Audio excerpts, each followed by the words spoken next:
শিবিরকে, কারণ আপনারা শিবিরকে হত্যাযোগ্য করে তুলছেন। ঢাকা বিশ্ববিদ্যালয় শিবির জবাই কর আপনারা মুখে করছেন। শিবির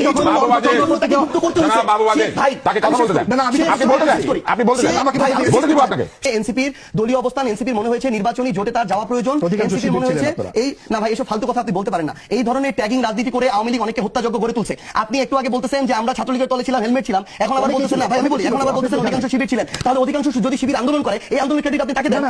আপনি আমাকে এটা বলেন, আমি সার্জিস আলম 2017 সালে যেদিন ঢাকা বিশ্ববিদ্যালয়ে গেছি, ওই ঢাকা বিশ্ববিদ্যালয়কে যখন এরকম ছাত্রলীগের আওয়ামী লীগের অধীনস্থ একটা ক্যাম্পাস বানায় রাখা হয়েছিল, আমাকে যখন গণরুমে প্রথম দিন গিয়ে উঠতে হলো, তখন আপনার কথাই ছিল যখন না কোনোদিনও না, আপনি আমার কথা না শুনে আপনি বলতে পারেন না। আমাকে যখন গণরুমে থাকতে হলো, গেস্ট রুমে আপনার কথা সময় বলিনি, আমাকে যখন গণরুমে রাখছে, গেস্ট রুমে রাখছে, আমাকে যখন অত্যাচার করলো, নির্যাতন করলো, শেষ করতে হবে ভাই। আপনি যখন পড়ছেন তখন এটা ছিল কিনা আমি জানি।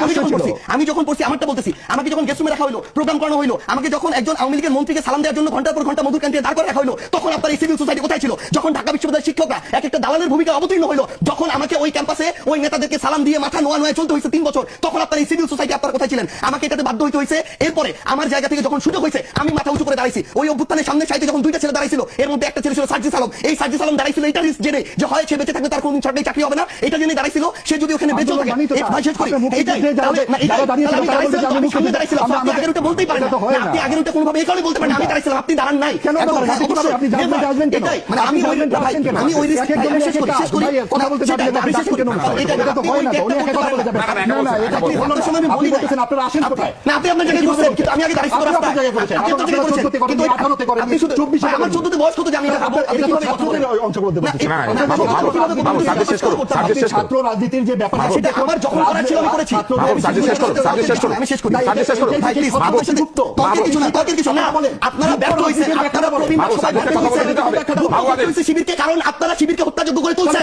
ঢাকা বিশ্ববিদ্যালয় একটা শিবির জবাই কর আপনারা মুখে করছেন। শিবির যখন তাকে মুক্ত করতে হয়েছে, ভাই তাকে কথা বলতে দেন, না আপনি বলতে দেন, আপনি বলতে দেন, আমাকে ভাই বলতে দিব আপনাকে। সে গুপ্ত থাকার পরেও তাকে ধরে ধরে পিটানো হয়েছে, তাকে খুন করা হয়েছে, হত্যা করা হয়েছে। একটা মানুষ শেষ পর্যন্ত যখন আপনারা কেউ তার পক্ষে দাঁড়ান নাই, যেই মনে করেন 25 বছরের ছেলেটা শিবির করে, ওই ছেলেটা তো তার আগের কোনো কিছুর সাথে সম্পর্ক নাই, তার তো বেঁচে থাকার অধিকার আছে, তার পরিবারের সাথে থাকার বাঁচার অধিকার আছে। তাকেও যখন শুধু একটা আদর্শভিত্তিক রাজনীতি করার কারণে হত্যাযোগ্য করা হয়েছে, সে গুপ্ত হয়ে গেছে। এই গুপ্ত হওয়ার কারণে আপনি যদি তাকে এখন দায় দেন, এই দায় আপনারও নিতে হবে, সে কেন গুপ্ত হইতে হইলো। আর আমার কথা যদি